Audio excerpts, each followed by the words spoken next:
Class में। और आज क्लास 12th के स्टूडेंट्स के लिए फिजिक्स में न्यू डेरिवेशन हम आज लेकर आए हैं, जो कि नाम है इसका किसी पतले लेंस की फोकस दूरी के लिए न्यूटन का सूत्र। यहाँ पर आपको न्यूटन का सूत्र प्रूव करना पड़ेगा। ये एग्जाम में कई बार पूछा गया है, इसलिए इस डेरिवेशन के ऊपर डाल लीजिए वेरी मोस्ट इम्पॉर्टेंट। ये डेरिवेशन आपको जरूर आना चाहिए, हो सकता है इस बार भी आपके एग्जाम में ये डेरिवेशन दिया गया हो। तो चलिए स्टार्ट करते हैं आज की क्लास को। यहाँ पर देखिए, आपसे अगर ये क्वेश्चन आया तो या तो ऐसे पूछा जाएगा कि न्यूटन के सूत्र की उत्पत्ति कीजिए, या तो आपसे ऐसे पूछा जाएगा कि न्यूटन का सूत्र होता है एक्स एक्स डैश बराबर एफ एफ डैश। जब ये आपको डेरिवेशन पूरा करा दिया जाएगा तो लास्ट में ये प्रूवमेंट निकल कर आएगा। ऐसे भी पूछा जा सकता है कि सिद्ध कीजिए न्यूटन का ये सूत्र। तो आपको पता होना चाहिए ये डेरिवेशन कैसे होगा। चलिए बताते हैं आपको ये डेरिवेशन कैसे होगा। यहाँ पर देखिए डेरिवेशन में क्या लिखा है, क्वेश्चन में किसी पतले लेंस की फोकस दूरी। तो सबसे पहले हम जो चित्र बनाएंगे उसमें क्या होगा, एक पतला लेंस होगा। तो सबसे पहले जो हम चित्र बना रहे हैं उस पर आप अच्छे से फोकस कीजिएगा, मतलब अच्छी तरीके से ध्यान दीजिएगा जो हम चित्र बनाने जा रहे हैं, क्योंकि हमने आपको कई क्लासों में बताया है कि चित्र ही सबसे महत्वपूर्ण होता है। अगर आपको चित्र समझ में आ गया है तो आप वो डेरिवेशन बहुत ज़्यादा आसान तरीके से कर सकते हैं।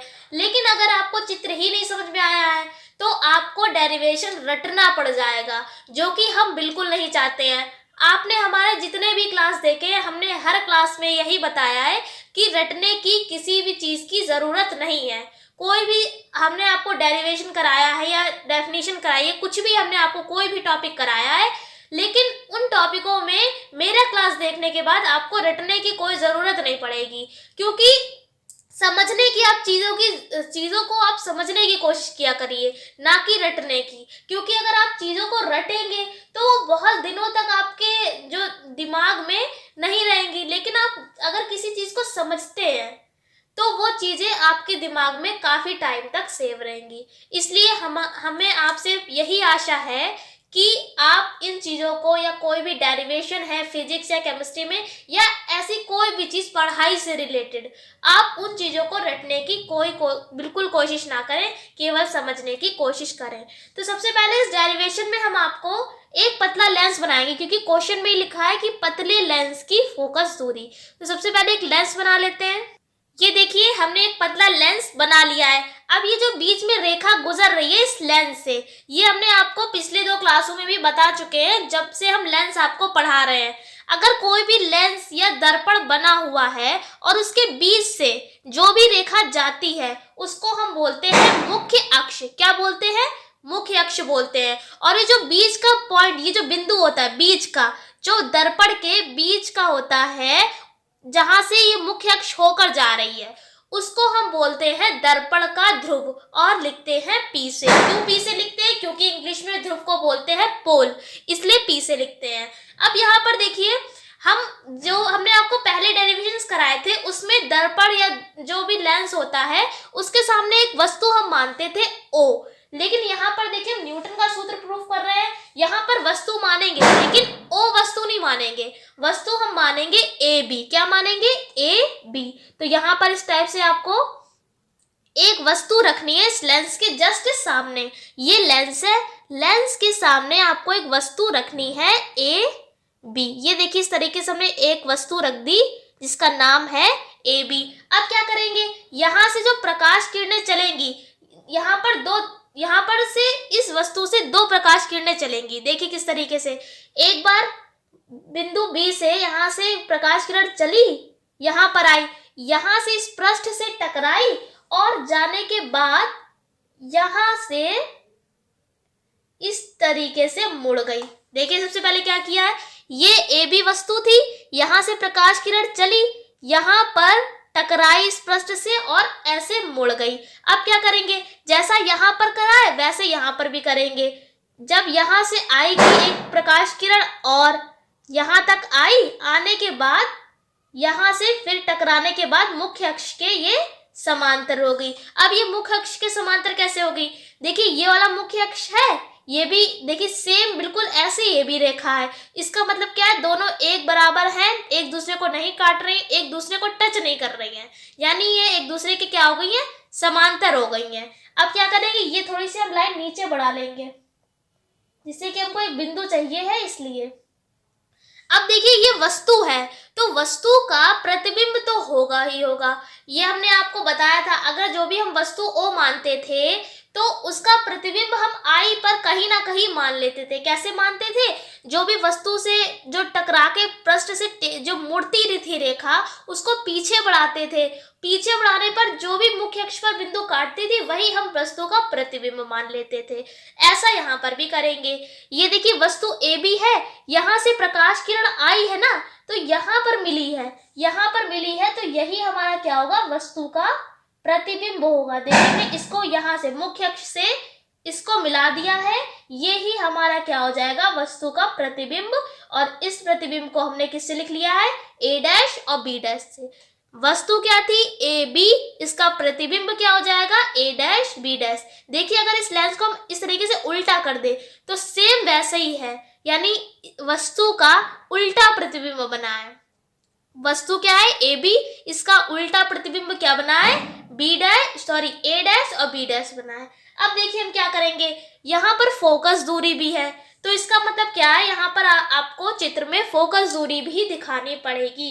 अब आपको फोकस दूरी कैसे दिखाते हैं, पहले तो ये मान लीजिए ये AB है, इस वाले बिंदु को आप मान लीजिए C, और ये वाला जो बिंदु है यहाँ पर आप मान लीजिए D। अब क्या करेंगे, जो भी रेखाएं चलती हैं जो मुख्य अक्ष के समांतर हो जाती हैं, यहाँ से देखिए I मुख्य अक्ष के समांतर हो गई, यानी कि जो ये वाला बिंदु है, ये बिंदु क्या होगा हमारा F, और ये वाला बिंदु भी क्या होगा हमारा, जैसे कि इस वाली रेखा में करा है ऐसा इस वाली रेखा पर भी करेंगे, ये वाला बिंदु क्या हो जाएगा F। अब यहाँ पर देखिए इधर क्या चल रही है, AB वस्तु, इधर क्या चल रही है, A' B' इसका प्रतिबिंब है। तो यहाँ पर हम उल्टा करेंगे, जैसे कि आप यहाँ पर फोकस F नहीं मानेंगे, क्या मानेंगे, F', और यहाँ पर फोकस F ही रहने देंगे। इसका मतलब क्या है, इसके प्रतिबिंब जो है वो यहाँ पर फोकस दूरी होगी, और इस वस्तु का जो फोकस है वो यहाँ पर बनेगा। फिर से आपको समझा देते हैं, जो ये AB वस्तु है इसका फोकस यहाँ पर बनेगा, इसलिए केवल F से लिखा है। और ये जो प्रतिबिंब है A' B', इसका प्रतिबिंब इसका जो फोकस है वो यहाँ पर बनेगा। चूंकि हमने प्रतिबिंब को A' B' से लिखा है तो हम फोकस में भी डैश लगा देंगे, इसलिए हमने यहाँ पर F' लिख दिया है। अब जो भी दर्पण से फोकस तक की दूरी को हम फोकस दूरी कहते हैं। ये हमारा बीच का बिंदु, इसको मान लीजिए O, इसको क्या मान लेंगे हम, O मान लेंगे। अब देखिए ये दर्पण है, अगर हम केवल इस साइड की बात करें पूरा तो हमारा हो जाएगा लेंस, लेकिन अगर केवल इधर वाले पार्ट की बात करें तो ये तो केवल दर्पण हुआ ना। अगर इधर वाला अगर छुपा दे, केवल इधर की बात करें इधर वाले की, तो ये क्या है, दर्पण है। तो फोकस से दर्पण तक की दूरी को कहते हैं हम फोकस दूरी। ये देखिए इस तरीके से, ये देखिए आपको जो ये वाला F है ये कैपिटल बनाना है, ये वाला F आपको स्मॉल बनाना है, यानी कि जो फोकस दूरी हो, देखिए यहाँ पर हम लिख दे रहे हैं, जो फोकस होता है फोकस को हम हमेशा बड़े F से दिखाते हैं, लेकिन जो फोकस दूरी होती है उसको हम स्मॉल F से दिखाते हैं, यानी कि छोटे वाले F से दिखाते हैं। तो इसलिए यहाँ पर देखिए जो फोकस है उसको आपको बड़े F से दिखाना है, और ये जो फोकस से दर्पण तक की दूरी है उसको कहते हैं फोकस दूरी, इसलिए हमने इसको स्मॉल F से लिखा है। इधर डैश था तो डैश लगा दिया।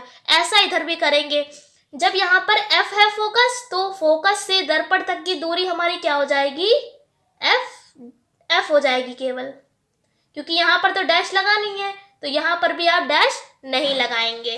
अब आगे देखिए, यहाँ की दूरी हमारी हो गई है, अब ये दूरी और बची है, तो इस दूरी को हम क्या मान लेंगे, ये दूरी कितनी है, x है। ये देखिए यहाँ से फोकस से ये प्रतिबिंब तक की दूरी हमने x मान ली है। जब ये x है तो ये क्या होगी, x' होगी। ये देखिए इस तरीके से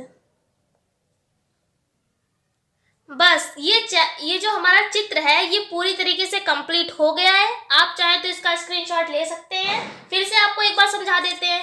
सबसे पहले यहाँ पर आप डेरिवेशन में देखिए, हेडिंग हमारी है पतले लेंस की फोकस दूरी। तो सबसे पहले आपको इसमें पतला लेंस बनाना पड़ेगा। तो हमने सबसे पहले एक पतला लेंस बना लिया है। लेंस है तो इसका मुख्य अक्ष तो होगा ही, तो हमने यहाँ पर एक मुख्य अक्ष बना लिया, यानी कि जो लेंस होता है उसके बीचों बीच से जो रेखा जाती है उसको हम बोलते हैं मुख्य अक्ष।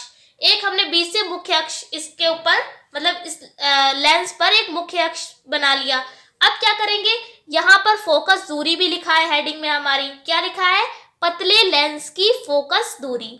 तो यहाँ पर जो हेडिंग है उसके अकॉर्डिंग जो हमने चित्र बनाया है, अभी तो केवल इतना ही चित्र बना था, तो इसमें हमको फोकस दूरी भी जरूरत पड़ेगी। फोकस दूरी के लिए आपको फोकस पता होना चाहिए। क्या हो? फोकस पता होना चाहिए कहाँ पर होगा। तो फोकस बिंदु जहां पर होगा वहीं से दर्पण तक की दूरी को हम फोकस दूरी भी कहते हैं। तो जब अगर हमको फोकस पता चल जाएगा, फोकस बिंदु कहाँ पर है, तो हम वहां से फोकस दूरी भी निकाल लेंगे। ठीक है, तो इसके लिए हमने क्या किया, एक लेंस के सामने वस्तु रख दी ए बी। वस्तु क्या रख दी? लेंस के जस्ट सामने हमने वस्तु क्या रख दी? ए बी रख दी। ए बी वस्तु रखने के बाद यहाँ से प्रकाश किरण चल रही है। देखिए यहाँ से चली, इस पृष्ठ से टकराई, इधर मुड़ गई। यहाँ से एक प्रकाश किरण चली, यहाँ से टकराई और इस मुख्य अक्ष के समांतर हो गई। जब ये वस्तु ए बी है तो इसका प्रतिबिंब तो बनेगा। प्रतिबिंब कहाँ पर बना दिया? ये जो दोनों रेखाएं, दोनों किरणें मिली हैं आके यहाँ पर, वहीं पर हमने क्या मान लिया? ये क्या है? वस्तु का प्रतिबिंब है। वस्तु हमारे यहाँ पर ए बी है तो इसका प्रतिबिंब हमने क्या मान लिया है?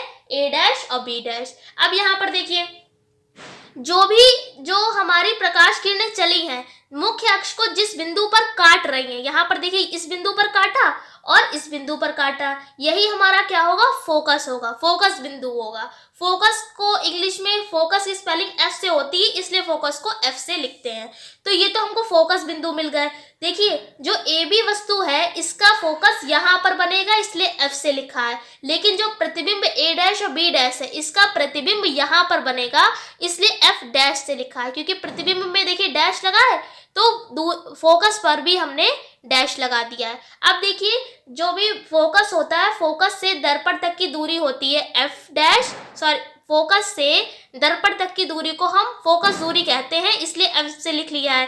डैश लगाता है तो डैश लगा लिया। ऐसे यहाँ पर भी कर दिया, फोकस से दर्पण तक की दूरी फोकस दूरी होती है, इसलिए स्मॉल एफ से लिख लिया है। अब देखिए यहाँ पर हमने यहाँ से वस्तु से फोकस तक की दूरी को हमने x मान लिया है। डैश था तो इसलिए डैश लगा दिया। यहाँ पर भी देखिए प्रतिबिंब से फोकस तक की दूरी को x मान लिया है। इस तरीके से हमारा पूरा चित्र जो है वो कंप्लीट हो जाता है। अब जैसा हमने चित्र में आपको बताया है वैसा ही लिखेंगे। सबसे पहले क्या लिखेंगे? हमने क्या किया, चित्र में एक सबसे पहले लेंस दिखाया है। क्या दिखाया है? लेंस दिखाया है। फिर हमने क्या किया, इसके सामने एक वस्तु रखी है ए बी। अब आप इस चित्र में खुद देखिए, इसका उल्टा ही तो इसका प्रतिबिंब बना है। साफ साफ चित्र में दिख रहा है जो ए बी वस्तु है इसका उल्टा यहाँ पर बना हुआ है। तो लिख देंगे कि ए बी जो वस्तु है इसका उल्टा और वास्तविक प्रतिबिंब किस पर बन रहा है? ए डैश और बी डैश पर बनता है। इतनी थ्योरी लिखने के बाद आपको बताते हैं क्या करना है। आशा आपसे यह करते हैं कि आपको ये चित्र अच्छी तरीके से समझ में आ गया होगा। अब जैसा हमने आपको बताया है चित्र में, जिस तरीके से चित्र को बनाया है वैसा ही हमने लिख दिया है। सबसे पहले क्या लिखा, चित्र में एक लेंस दिखाया गया है जिसके सामने एक वस्तु ए बी रखी है जिसका उल्टा एवं वास्तविक प्रतिबिंब ए डैश बी डैश पर बनता है। सेम जैसा चित्र में बनाया है वैसा ही हमने लिख दिया है। अब देखिए क्या करेंगे, चित्र में आप देखिए कितने त्रिभुज आपको दिख रहे हैं। त्रिभुज का मतलब जो जिसकी तीन भुजाएं हो। देखिए आपको चित्र में कितने त्रिभुज दिख रहे हैं। अगर आप अच्छी तरीके से देख पा रहे हैं तो देखिए चित्र में 4 त्रिभुज है मिलाकर।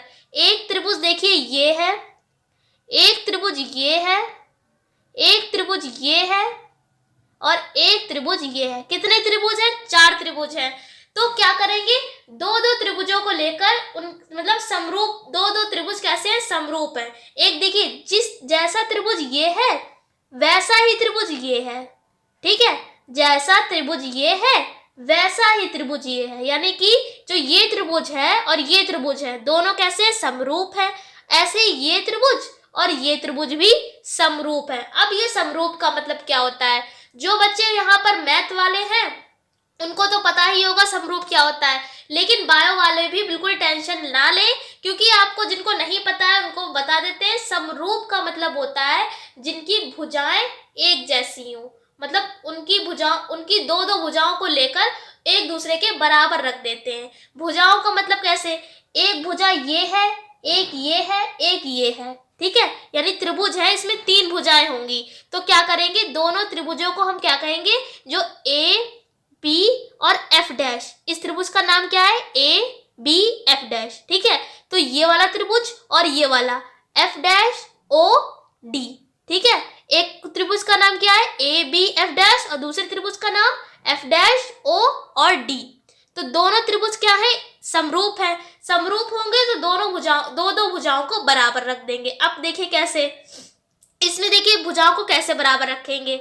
सबसे पहले ये देखिए ए एफ डैश, अगर इस त्रिभुज की बात करें तो इसमें आधार ये है, और इस त्रिभुज की अगर बात करें तो आधार ये है।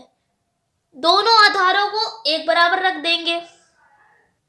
फिर से आपको बता देते हैं, अगर इस त्रिभुज की बात करें तो इसमें आधार क्या है, ए एफ डैश, ये देखिए आधार है। और अगर इस वाले त्रिभुज की बात करें तो ओ एफ डैश, ये आधार है। अब ये आधार कर्ण लंब क्या होता है, आपने केवल सुना होगा, अगर जो नहीं जानते हैं उनको बता देते हैं। अगर इस तरीके से आपका ट्रायंगल बना हुआ है और इस तरीके से जब भी बना हुआ होता है तो ये जो होता है, ये वाला कोण बिल्कुल जो सीधा बना होता है, ये कोण होता है 90 डिग्री का। इसके जस्ट सामने वाला तो होता है कर्ण, यानी कि के से लिख दिया है, चलो हिंदी में भी लिख देते हैं कर्ण। और इसके जस्ट सामने वाला ये क्या होता है, ये होता है लंब। और ये जो सबसे नीचे लेटी वाली रेखा होती है, इसको बोलते हैं हम आधार। आधार का मतलब होता है बेस, जिस पर ये दोनों जो रेखाएं हैं, भुजाएं हैं, ये खड़ी। एक देखिए सीधी खड़ी है, सीधी खड़ी वाली होती है लंब, ये लेटी वाली रेखा होती है आधार, और जो इन दोनों को मिलाती है बीच वाली सबसे बड़ी जो भुजा होती है उसको बोलते हैं हम कर्ण बोलते हैं। अब अगर आपको समझ में आ रहा होगा तो अच्छी बात है, फिर भी आपको समझाने की कोशिश करते हैं जिसको नहीं समझ में आ रहा है। यहाँ पर पहले त्रिभुज लेंगे ए बी एफ डैश, यहाँ पर देखिए इसका आधार क्या है, ये है ए एफ डैश। अगर इस वाले त्रिभुज की बात करें तो इसमें आधार क्या है, ओ एफ डैश, ये दो आधार हो जाएंगे। दोनों आधारों को देखिए, दोनों आधार है, इसको लंब के बराबर रख देंगे। लंब यहाँ पर देखिए, इस त्रिभुज में लंब क्या है, ए बी, और इस त्रिभुज में लंब क्या है, ओ डी। दोनों समरूप है, इसलिए लंब और आधार दोनों को बराबर रख देंगे। फिर देखते हैं क्या आता है। पहले आपको इतना समझा देते हैं, इतना आपको जब लिखकर दिखाएंगे तो और अच्छी तरीके से आपको समझ में आएगा। सबसे पहले क्या लिखेंगे, ए बी एफ डैश और एफ डैश ओ डी, ये दोनों क्या है, समरूप है। तो यहां पर लिखेंगे तब त्रिभुज ए बी एफ डैश और त्रिभुज एफ डैश ओ डी समरूप है। कैसे है, समरूप है। तो समरूप है तो क्या करेंगे, यहां पर देखिए इसका लंब यानी कि ए बी, और इस वाले त्रिभुज का लंब क्या है, ओ डी। इस तरीके से लिख लिया, बराबर का निशान लगाया।